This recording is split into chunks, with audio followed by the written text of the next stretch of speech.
Naciones Unidas queda paralizada. Muy bien, nosotros vamos a hablar de otros temas. Vamos a hablar de Irak. El ex vicepresidente de Saddam Hussein ha expresado su apoyo a los militantes yihadistas del Estado Islámico, a quienes ha pedido no parar su lucha hasta liberar al país.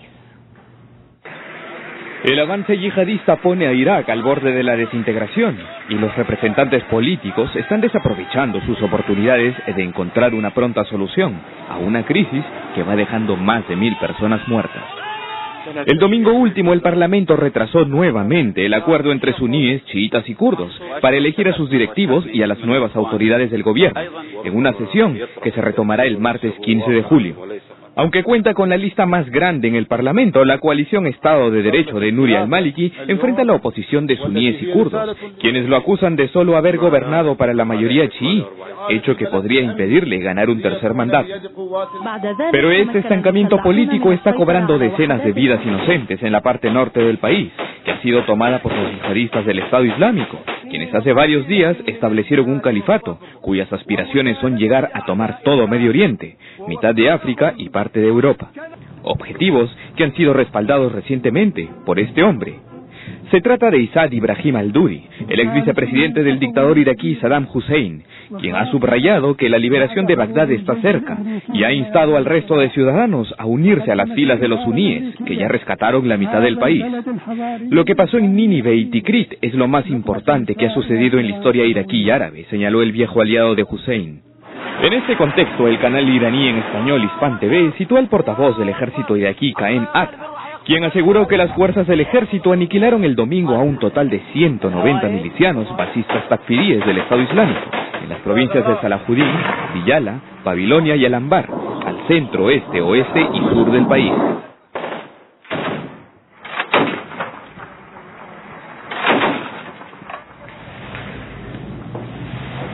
Muy bien, estábamos viendo pues la situación en Irak, que mientras los ojos del mundo, de la comunidad internacional estaban puestos sobre la franja de Gaza, los señores de ISIS continúan su escalada de violencia y sobre todo dando a conocerse. Han hecho mucha propaganda en las últimas semanas, ¿no? Dando a conocer su líder, sus ambiciones y formando el califato, ¿no? Bueno, es que al autoproclamarse un califato, lo que están diciendo en buen romance es que ellos no son los líderes de los musulmanes de las zonas que controlan en Siria e Irak. Ellos son los líderes de todos los musulmanes del mundo.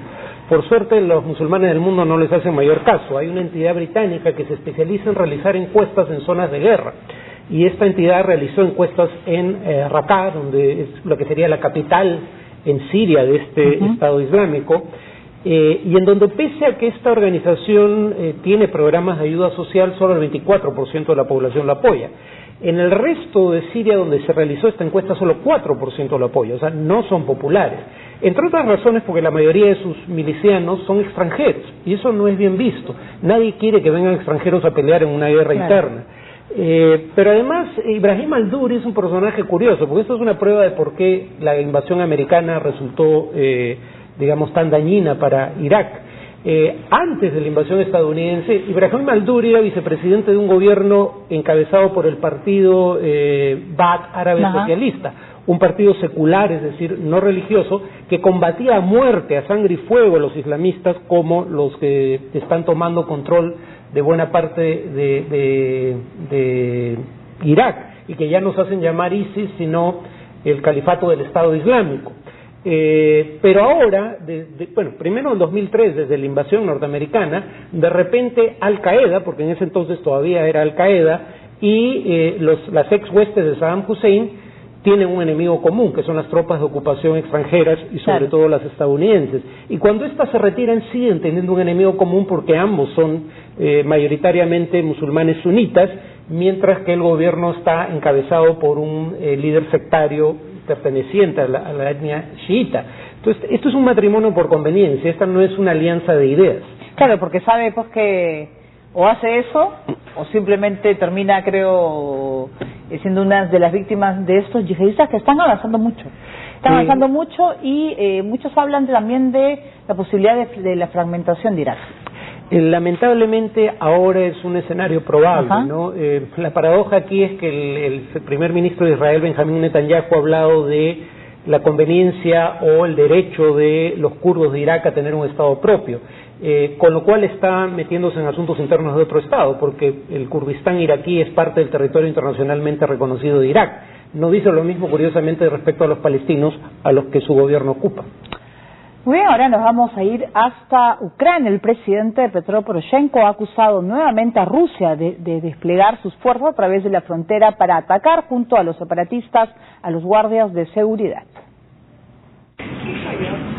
Ucrania ha negado haber bombardeado territorio ruso luego de que Moscú denunciara una serie de ataques con artillería en el poblado de Donetsk, ubicado en la región del Rostov, en la frontera entre ambos países. Según el comunicado de la Cancillería rusa, el ataque a esta zona, que lleva el mismo nombre de la región separatista del este ucraniano, demuestra un peligroso aumento en la tensión que podría traer consecuencias irreversibles y cuya responsabilidad recaería en Kiev. El portavoz del Consejo de Seguridad de Defensa de Ucrania se encargó de rechazar la denuncia. La información de los bombardeos hechos por los militares de Ucrania es una mentira completa. Esos datos no corresponden a la realidad y tenemos muchos ejemplos de terroristas que realizan disparos de provocación, incluso en territorio ruso. El fin de semana han continuado los denominados operativos antiterroristas de las Fuerzas Armadas ucranianas contra los separatistas del este del país. Esta vez los bombardeos han sido en Luhansk, donde al menos 3 residentes de esta ciudad murieron aterrorizando aún más a los pobladores de la zona, en donde también ha sido asesinada una guardia femenina de la escuela número 51 del sur de la ciudad. De otro lado, los rebeldes prorrusos difundieron un video en sus medios sociales en el que se puede ver vehículos militares del ejército ucraniano destruidos, y muchos de ellos dañados y quemados. Por todo esto, el presidente ucraniano Petro Poroshenko ha insistido en que esta nueva escalada de violencia en el oriente de su país es por culpa de Rusia. Y es que Kiev continúa asegurando que Moscú ha desplegado a sus fuerzas para atacar junto a los separatistas a los guardias fronterizos, del límite que separa a ambos países. Muy bien, también está la denuncia pues que Rusia ha vuelto a desplegar tropas en la frontera con Ucrania, la denuncia contra Rusia, mientras el presidente de ese país está ayer al vicemundial, ¿no? Ha estado en Brasil y creo que tiene otros temas en agenda. Sí, pero yo creo que finalmente las previsiones de los más pesimistas se están tornando realidad. ¿Y cuáles eran esas previsiones? Que Rusia no quiere alguna concesión específica a cambio de fomentar un cese al fuego en el este de Ucrania, sino quiere mantener las tensiones en el este de Ucrania, avivar el fuego, y una guerra de baja intensidad, aunque ya qué tan baja intensidad es discutible, porque hay docenas de muertos, como un mecanismo constante de presión sobre el gobierno central en Kiev, y como una forma de mantener la presencia e influencia rusa en el este de Ucrania. O sea, en otras palabras, Moscú no estaría apostando a lograr una concesión a cambio de un cese al fuego y eventualmente un fin de las hostilidades, sino básicamente mantener las hostilidades de manera perenne como mecanismo de presión constante y de preservación de su influencia, presión constante sobre el gobierno central y preservación de su influencia en el este del país. Claro, pero sobre todo es esta... la semana pasada comentábamos con Oscar que era quizás la estrategia de Poroshenko que está funcionando, pero yo no sé si se puede hacer esa misma afirmación esta semana. ¿Tú cómo ves el avance de los hechos? Bueno, Poroshenko logró capturar Lubiansk, las tropas gubernamentales, quiero decir, de un gobierno presidido por él, lograron capturar Lubiansk, pero eso ya ocurrió hace unos días y no ha habido avances significativos sobre Donetsk y Luhansk.